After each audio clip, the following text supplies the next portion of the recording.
All right, ladies and gentlemen, MrSotko here, and a quick update on the coronavirus as the death toll climbs to 80. So I just made a video not that long ago talking about the death toll and the amount of people sick with it, and I entitled it, Is China Lying to Us About the Numbers of the Coronavirus? Which I think they are, and I think pretty much everybody in the comments also believe that as well. But so far, the official death toll is now up to 80, and the confirmed cases in China jumps to 2,744, which is a very oddly specific number, but 2,744, which I think it's actually in the tens of thousands, if not hundreds of thousands already, as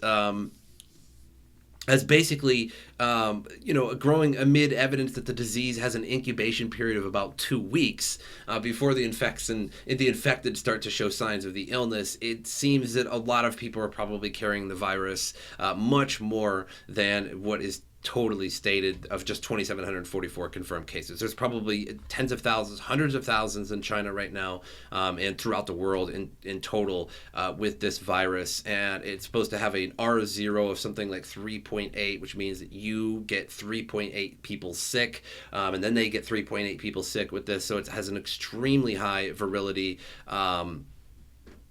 extremely toxic, very dangerous.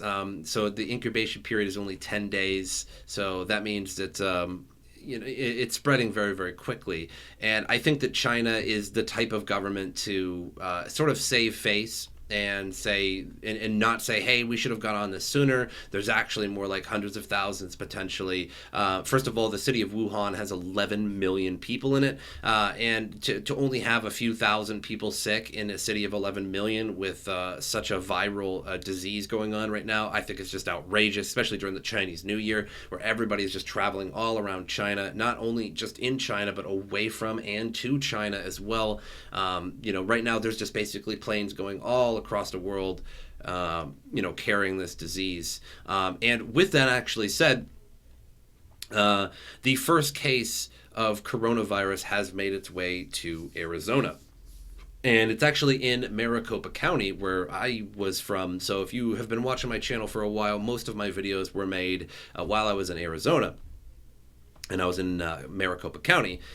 So interestingly, I just left, and now coronavirus has made its way into Maricopa County. So good for me on that one. However, it's just one person. So a member of the Arizona State University community who lives in Tempe, which is actually very close to where I used to live. You probably get there from where I was in maybe 10, 15 minutes tops. Recently traveled to Wuhan, China, the center of the outbreak. So it's only one of 5 confirmed cases in the United States. All confirmed cases had recently traveled to Wuhan. So the Arizona Department of Health Services told Qatar News, I'm not sure what that is, that the risk for the illness to spread is fairly minimal right now, despite its infiltration into the state. The general public who hasn't traveled to China at this point or is in close contact with somebody who is confirmed or under investigation for coronavirus, the risk to get it is relatively low at this time, which, kind of contradicts what a lot of people have been saying, that the this is actually, it actually has a very high R0 rating, so you actually give it to a lot of people very, very quickly. Chris added that the health department isn't yet sure whether the patient who has been placed in isolation gave the illness to others. The individual has a mild case of coronavirus and hasn't needed to be hospitalized. So we were able to obtain testing and send it back to the CDC. It did come back positive, and now public health will be monitoring the case, possible close contacts, and other signs and symptoms. So probably try to reach out to other close contacts or roommates or people on the plane to see if they also have that as well. But probably in containment right now, or at least should be. Otherwise, that's going to get out in Arizona. It's already out in Los Angeles, so I hope they have her in quarantine for now, at the very least. So a mild case could turn into a bad case pretty soon. But that's the update on the coronavirus. I hope you guys enjoyed it. Make sure you subscribe to the channel, like the video, share the video, all that good stuff. Helps me out a lot. But as usual, I will see you guys next time.